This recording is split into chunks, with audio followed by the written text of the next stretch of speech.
RMC. Les grandes gueules. Ce que je veux, c'est que vous alliez le faire gagner. Le monde de Macron. Vive la République, vive la France.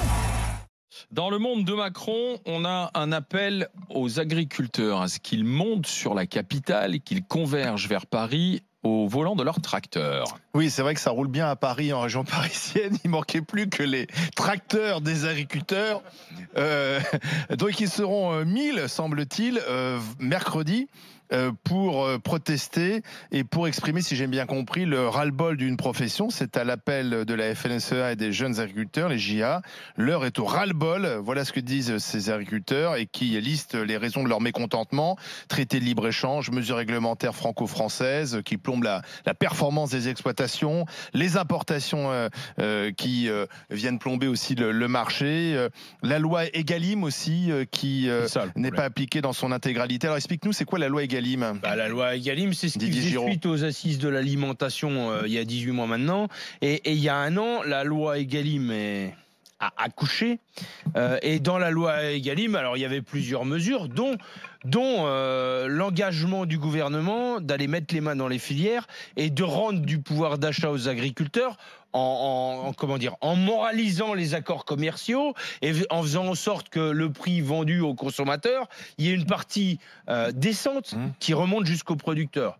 Sauf qu'aujourd'hui, alors il y avait ça et puis plein d'autres choses, sauf qu'aujourd'hui dans la loi Egalim, il y a un seul truc qui est sorti, c'est l'histoire de la cantine sans viande une journée par semaine. Ça, c'est en application.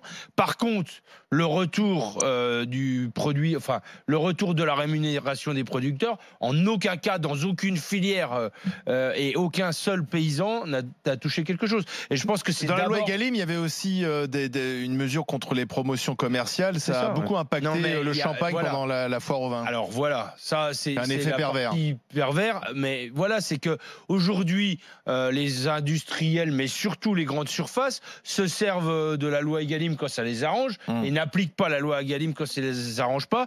Et s'il y a un appel à manifestation, c'est parce que les négociations commerciales entre les interprofessions, qu'elles soient laitières, viande, les œufs, les légumes, ça rentre dans un round de négociations entre les industriels et les grandes surfaces.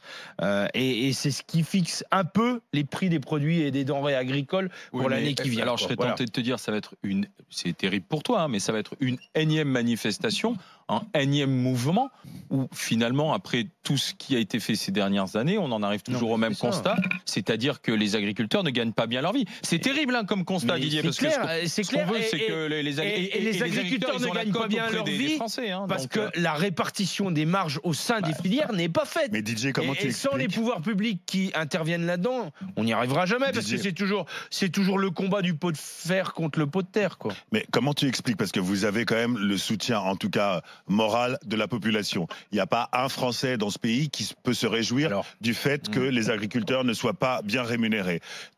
Tous, on est d'accord pour dire que les grandes surfaces ont une responsabilité évidente dans ce mauvais traitement des agriculteurs.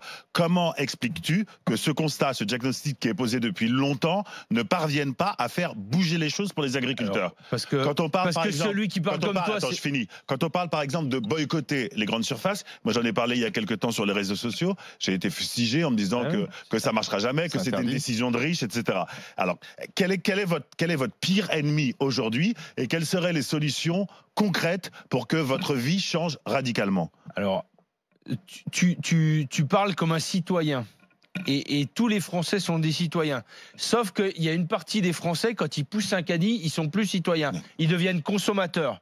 Et là, si tu t'es fait attaquer sur les réseaux sociaux parce que tu as dit qu'il fallait boycotter les grandes surfaces, tu as vu qu'à un moment donné, les citoyens qui disent il faut que les paysans vivent correctement, mangeons local, machin, quand ils poussent un caddie, ils achètent au moins cher dans la grande surface sans regarder ce que c'est et d'où ça vient, quoi. La différence, elle est là.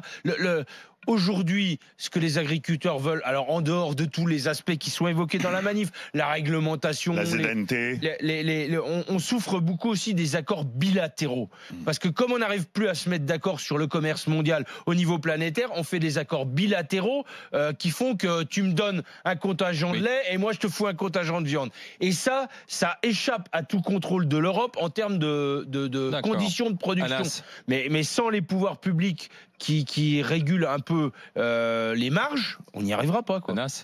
Non, mais moi je suis bien entendu du côté des agriculteurs en fait qui dénoncent la précarité qu'ils vivent, qui dénoncent également par moment le suicide. C'est une des corporations où il y a le plus de suicides parce qu'ils n'arrivent pas à vivre, parce que c'est pas vivable en fait qu'on se réveille à 4 heures du matin et qu'on se couche à minuit pour gagner parfois 600, 700 euros par mois, et si ce n'est des fois encore moins. Et pourtant l'agro-business, c'est un des secteurs du capitalisme, hein. On n'aime pas ce terme-là, mais c'est un des secteurs du capitalisme qui fait le plus de bénéfices et de profits. Et notamment lorsqu'on parle de pollution, parce qu'il y a toute une montée également autour du climat. Il faut savoir que l'agro-business, moi je le répète souvent à ce micro, l'agro-business c'est 57% des émissions de gaz à effet de serre dans la planète, d'accord? C'est-à-dire que moi je suis pour les Didier Giraud, mais moi je suis contre Nestlé. Je suis contre en fait que ça soit au niveau des grands producteurs qui détiennent en fait les terres et qui détiennent en fait les productions, et puis derrière il y a des Didier Giraud qui cravachent comme des chiens au boulot et qui au final ont du mal à vivre, et puis ils sont entre Nestlé et Carrefour. Voilà, c'est-à-dire qu'on est entre la grande surface, et au final à qui on met la responsabilité? Celui qui a pas boycotté. Pourquoi toi t'achètes Nutella? Pourquoi t'achetais ci, ça? Les gens ils vivent avec ce qu'ils peuvent, c'est-à-dire que voilà, quand t'as pas beaucoup, et t'achètes avec ce que tu peux, et souvent c'est pas des produits très sains, quoi.